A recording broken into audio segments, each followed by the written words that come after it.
todos un poco afectados y eso, que para Adri, que se recupere pronto y que esté aquí dando guerra otra vez. Ha sido un campeón hoy, ¿cómo ha ido? Bien, muy contento.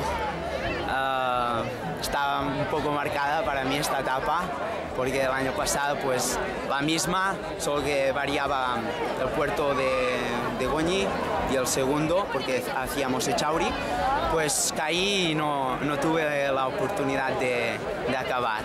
Todo el mundo dice que has arrancado a por la montaña, pero has acabado ganando la etapa. ¿Cuál era la idea?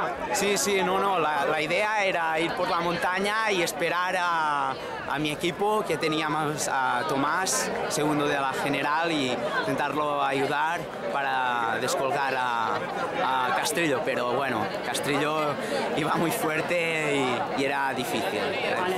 Bueno, Jaime, la vuelta la decidiste el primer día, pero has tenido que pelear hasta el último. Sí, ¿Cómo ha ido? El primer día ha sido fundamental, esos segundos, porque te permiten estar con un poco de tranquilidad. Al final era casi un minuto con el segundo y muchas veces que había cortes o algo así, pues mira, pensabas en eso, pero ya se ha visto que era necesario para estas últimas etapas.